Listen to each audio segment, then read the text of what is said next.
គិតផងជួយកិនសងលុយខ្ញុំខ្លះមកឲ្យគេខ្ចីតាំងពីលុយពេញដៃរហូតអស់គូតខោ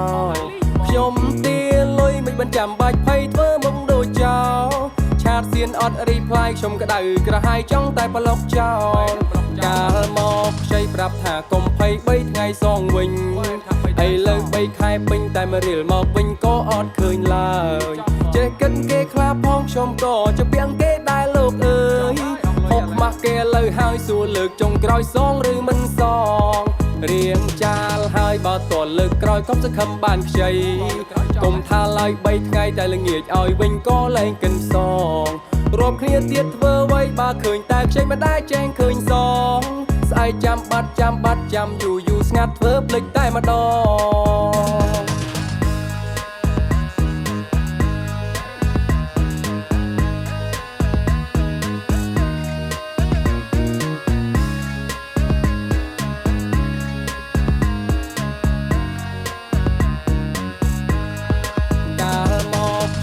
ថាកុំភ័យ3ថ្ងៃសងវិញ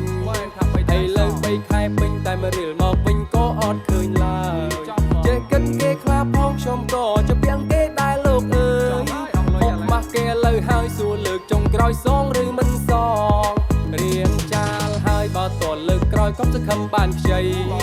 កុំថាឡើយ3ថ្ងៃតែល្ងាចឲ្យវិញក៏លែងកិនសងរួមគ្នាទៀតធ្វើໄວបើឃើញតែខ្ចីមិនដែរចែងឃើញសង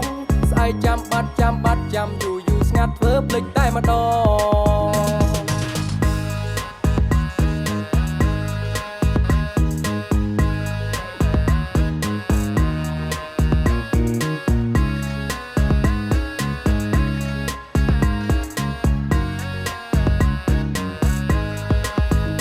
គិតផងជួយកិនសងលុយខ្ញុំខ្លះមកឲ្យគេខ្ចីតាំងពីលុយពេញដៃរហូតអស់គូតខោ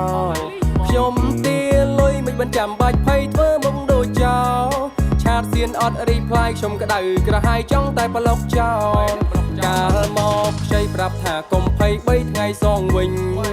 ឥឡូវ3ខែពេញតែមករៀលមកវិញក៏អត់ឃើញឡើយចេះគិតគេខ្លាផងខ្ញុំក៏ជពាំងគេដែរលោកអើយហុកម៉ាស់គេលើហើយសួរលើកចុងក្រោយសងឬមិនសងរៀងចាលហើយបើតលើកក្រោយកុំសង្ឃឹមបានខ្ចីកុំថាឡើយ3ថ្ងៃតែល្ងាចឲ្យវិញក៏លែងកិនសងរួមគ្នាទៀតធ្វើໄວបើឃើញតែខ្ចីមិនដែរចែងឃើញសងស្អែកចាំបាត់ចាំយូរស្ងាត់ធ្វើភ្លេចតែម្ដង